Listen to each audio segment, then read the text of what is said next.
Welcome back to Just Chattin. And this is the series of videos we do on Thursday and Sunday evenings just for our own amusement.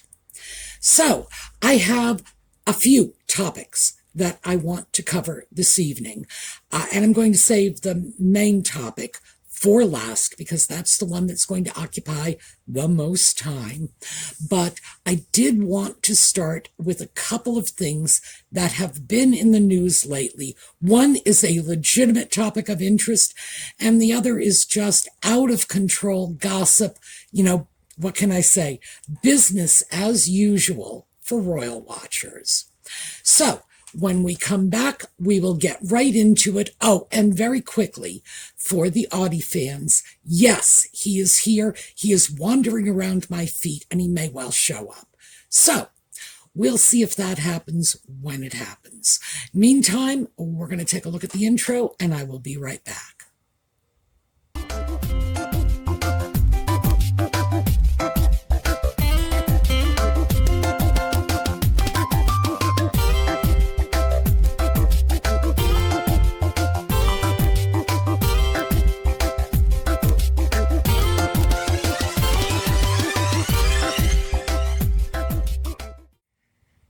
So, okay, let's start with the gossip fest. And this has to do with the Princess of Wales and the fact that no one has seen her for a month. Now, we have not been covering that on this channel. Catherine asked that her privacy be respected, and I am making an effort to respect the privacy. But I think at this point, we've hit the stage where the crazy gossip needs to be addressed. And William bowed out of a memorial service for the late King Constantine of Greece, who was William's godfather, and the rumors are abounding. He would have been forced to sit next to Andrew, and he didn't want to sit next to Andrew, and, I'm not sure that is credible, mostly because, as has been pointed out repeatedly, they don't do these things at the last minute. And William would have been aware of the seating arrangements and certainly would have been able to change them if sitting next to Andrew was something he found abhorrent. It wouldn't be the first time a disgraced royal was relocated to the third row. So that one doesn't really make a lot of sense. But given the fact that Catherine has been at home in recovery from surgery, everyone was throwing around Catherine has had a health-related crisis. I would have to say, that's not an unreasonable speculation. The speculation itself, the very idea that people are engaging in speculation, that too is not unreasonable. It has been a long time. It's been over a month, I believe, since anyone has actually seen Catherine out publicly. And although I do understand Catherine's desire and right to keep her medical situation private, I'm not sure this is the smartest thing in terms of optics for the royal family at this time. The fact is, these wild speculations are going to continue until people are assured that Catherine is okay. And I find it hard to understand why, even within the context of respecting her privacy, that the office of the Prince and Princess of Wales wouldn't be willing to issue a statement just saying, here you go, officially, she's fine, etc. Or what I think would satisfy more people and is not without precedent, to just take a snapshot of Catherine in her home recovering. So, why do I say it's not this is not an unprecedented event. Well, here's a picture of Elizabeth shortly after the birth of Edward. She is in bed, obviously. She's surrounded by her children, and this was the Queen. And I don't think anybody would be able to impugn the Queen's dignity. This is a woman who was dignified at all times and still felt that it was appropriate to issue a photograph to assure the realm, the world, that all was well. Here she is with all of her children, including the new baby, even though, yeah, she's in her bed. So I think they're making a mistake. I guess that's the bottom line. I understand Catherine's need for privacy. And, me to Catherine, I get it. Sure, take all the time you want. But given what's going on, to the Princess of Wales, I would say, take a selfie. Just let people see that you're okay. Because the rumors are getting crazy, and it's only a matter of time before someone accuses William of bunking her in the head and having her replaced by a robot, a la the Stepford Wives. And if you don't believe me, just look up the rumors that were circulating a couple of years ago when Princess Charlene of Monaco had this dreadful health crisis, and hers was in the middle of a pandemic, where she was stuck in South Africa, which, I don't know, I guess for me it would be stuck, but she's from South Africa, so I'm sure she didn't see it that way. She couldn't fly because it was an ear, nose, and throat situation, and she was out of the public sight for almost a year. And the rumors were crazy.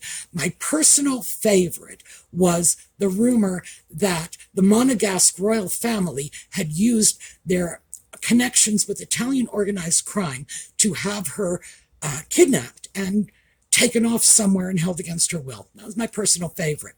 It was just a small step below, like an alien abduction theory, but it was a little less crazy than that. But yeah, we know what happens when a person who's had a prominent public presence suddenly drops out of sight for a while. And I think the royal family is making a bit of a mistake on this one. I think that a snapshot assuring the world that she is okay, she's not on the mothership, she hasn't been replaced by a Stepford wife robot, whatever. I think it might not be unreasonable, because concern has a way of turning into fear, and fear has a way of turning into paranoia. And of course, paranoia affects people's thinking. So there you go. I want to say for my own part, I do not believe anything untoward has happened. I think that, quite frankly, Catherine's had a pretty rough couple of years, largely due to the bad odors wafting in from Montecito. And maybe she just needs a little more rest than they're actually stating in the public statements. So there you go. But I thought at least we needed to address it because it's starting to take on a life of its own. So, my 2 cents worth. Next up, and this one is a little trickier. Well, we know the sock puppet lost his case against the crown, demanding all of his extra security. Guess what? You're not a working royal, you're not getting it. Well, I'm so glad somebody has finally slapped back on this, I'm entitled to everything without doing anything mentality that he has been exhibiting for, well, good Lord, for all we know, he's been exhibiting it since he was a toddler. Oh, I was right about our, say hi. For all we know, he's been exhibiting it since he was a toddler, and it's just been quietly covered up by the palace that never protected him. But we are seeing a court now saying no. And it's a good thing, because I think he does need to hear the word no every once in a while. More on that later. But in the midst of these statements from the judge who addressed the sock puppets case point by point by point, they made reference to a New York City police report that, according to these court documents, seems to have validated the sock puppet Nutmeg's claims about this mythical high-speed car chase in Manhattan. And that's been all over the papers and the magazines, tabloids, you name it. If they've got a front page, this has been on it. And I started immediately, as soon as I heard that, I started trying to track down that report. And I spent about 2 days doing it. Just as I was at the point of giving up, I came across the Royal Griff's video that she did on this subject, saying she couldn't find it either. And she is in New York City, boots on the ground, knows the local systems, knows who to call to get information. All of the New York City periodicals are right at her doorstep. So I no longer felt so bad that I couldn't find it. She is going to continue to dig into this. So, she will keep us up to date. I don't know how much I am going to continue to look into this. I'm probably just going to go back to the court records and see if I can find what was filed. That may be revealing. But for those of you, especially for our friends overseas, this is weird. Now, I'm going to quickly explain why this is weird, and this is, it's suspicious, frankly. When the New York City Police Department or any local American police department investigates a crime, in this case, a threat to public safety, this research, this investigation is paid for by the taxpayers.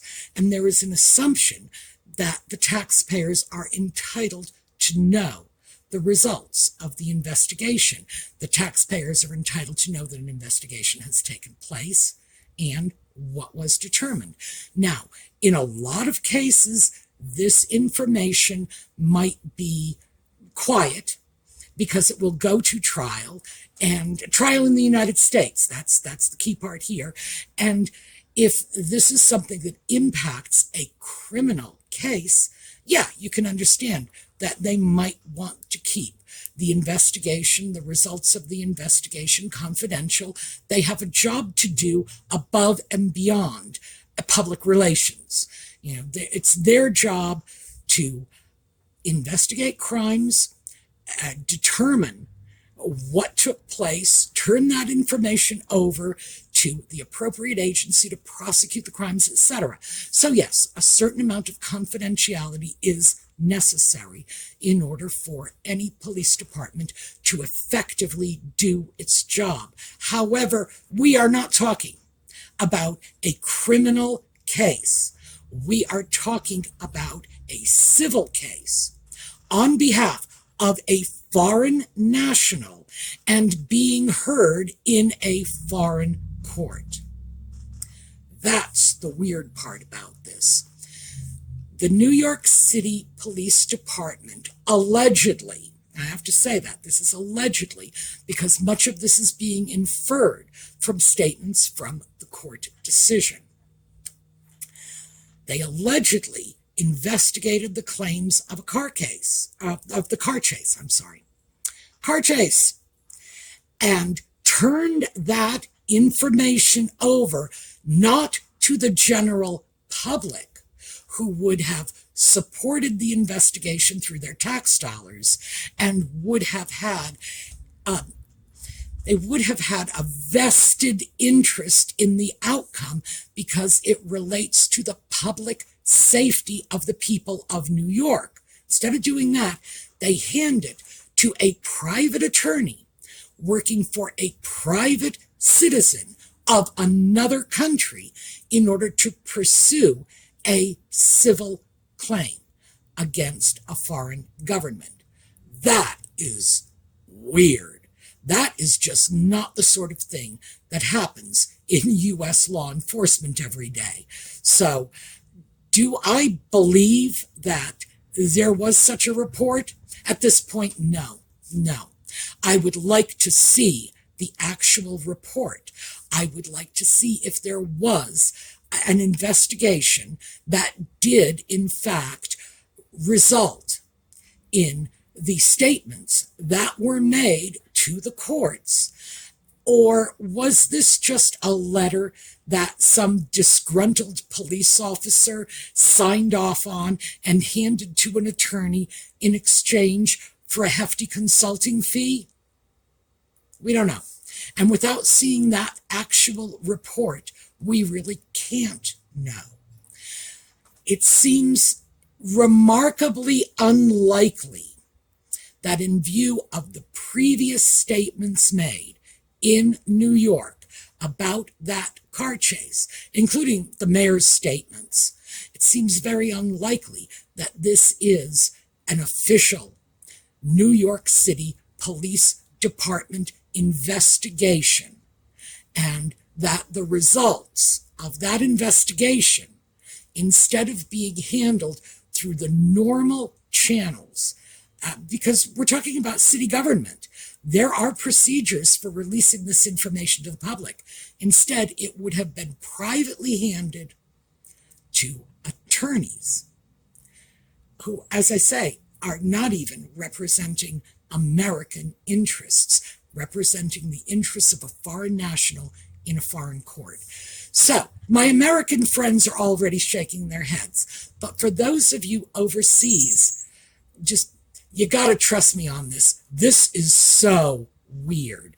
It is weird enough for me to really wonder if there ever was an investigation that produced. I'm sure there was an investigation, mind you.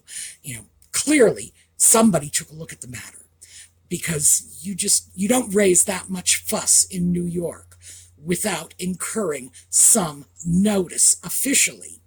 But with these results, I don't think so. I think this was something else that was either mischaracterized as an official police report or a police report that was misinterpreted. The difference between misinformation, which is mistaken information, and disinformation, which is intentionally distorted information.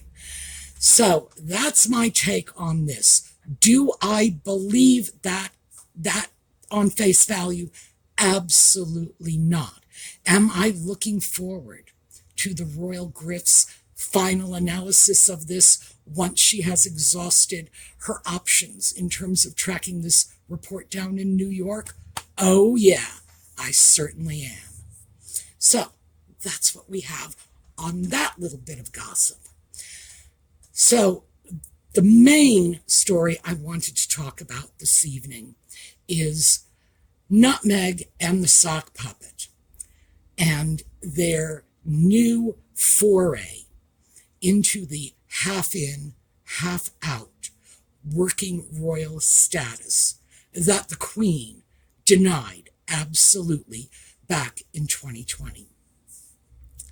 I've been following their actions, and what we have very clearly over the last few months has been Nutmeg and the Sock Puppet schmoozing with the Prime Minister of Jamaica and his wife. Nutmeg and the Sock Puppet schmoozing with leaders of First Nations people in Canada. I was going to say, and their wives, but their wives, their husbands, their children, their friends, who knows who they were schmoozing with on that occasion.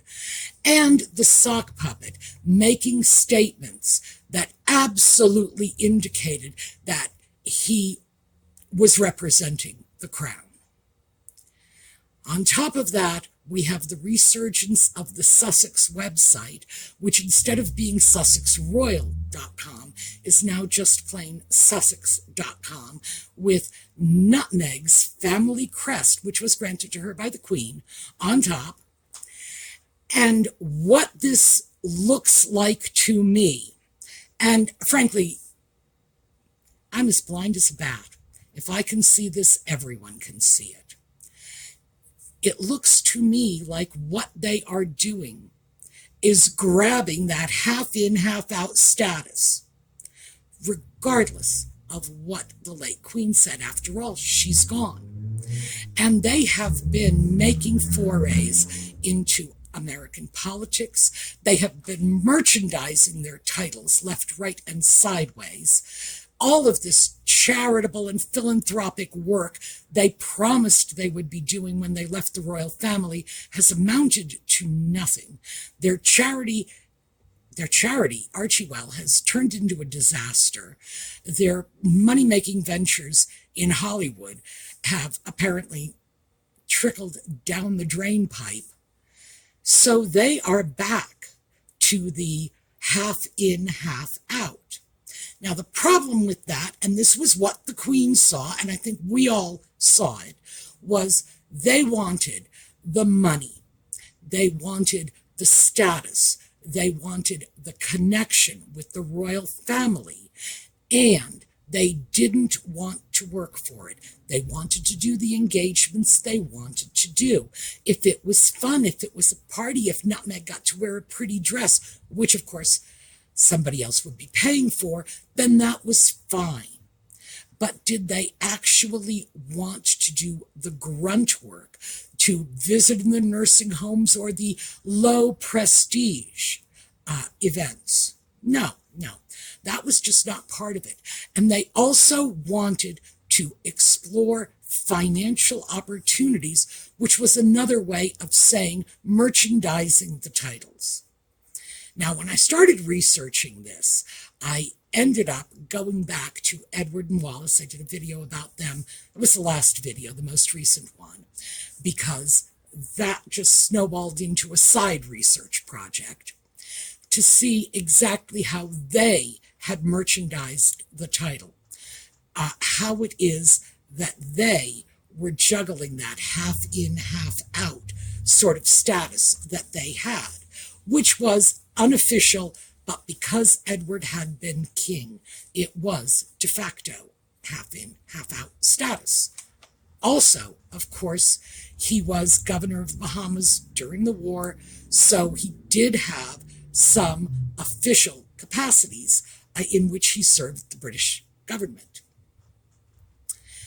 So I don't want to get too far into that because I did a lot of that last week and we're on another subject. But we know what this is, what it means. We know half in, half out. We've seen it before. And I believe at this point we are seeing it again. I think it's one of those things, you know it when you see it, and we are seeing it. No one has stopped them from doing whatever they have wanted to do up till now. And what they have wanted to do has been a lot of political agitating here in the U.S. The royal family never clapped back and said, do not do this. So, hey, who can blame them for trying to grab a little more? After all, if you get your fingers in the cookie jar once and come away with cookies, you're going to do it again. And I believe this is exactly what they're doing. The Queen is no longer around, so anything she said, as far as they're concerned, is just falling by the wayside. Catherine is ill. Charles is going through cancer treatment. Why not? This is the perfect opportunity for them to just grab what they want and say, I dare you to stop us. And I believe that is what they are doing. I believe what we are seeing is half in, half out. Exactly what they were told they could not do. And I don't think they are simply dancing up to the line anymore. The sock puppets' conversations, not just conversations with the First Nations people in Canada, but his promise of further continued conversations with the First Nations people of Canada and on discussions about the Crown's response to their complaints. That's over the line. That is not just walking up to the line, that's crossing over it. He is putting out the idea that he speaks for the Crown. Period. There's just no other way to view this. So, I think we are going to see more and more of this because Nutmeg and the sock puppet know that without the royal connection, they're nothing. They're nothing. She's a washed-up actress and he's a moron. Yeah. And everybody knows that. That was exactly what was going on before they even got together. Neither one of them was extremely valuable independently as human beings. And the two of them together, well, what? 0 and 0 equals 0. So they need the royal family. They need the connection. And it seems very clear that they are taking it, even if it won't be given to them. And I'd love to see how far this goes. I mean, we've already seen 2 quasi-political events. I find it hard to call a movie premiere, which is what happened in Jamaica, a political event. But when you make sure that you are photographed with the Prime Minister and the First Lady of, I don't know, are they called First Ladies? I'm going to assume they are. Prime Minister and First Lady of Jamaica, that does put a political spin on it. That puts an official royal spin on it. Same thing in Canada, going there to allegedly scope out the site for the Invictus Games, and then First Nations people, yeah. What they are doing is presenting themselves to the world as working royals. So, I don't know, I'm interested in seeing how far this goes. And obviously, as always, I want to hear from you on all of the subjects that we have raised. Those of you in the U.S., let me know your thoughts about what your local police department would do if they had investigated an alleged car chase. Would they have presented the information to their constituency, or would they have packed it off to London for a civil court case?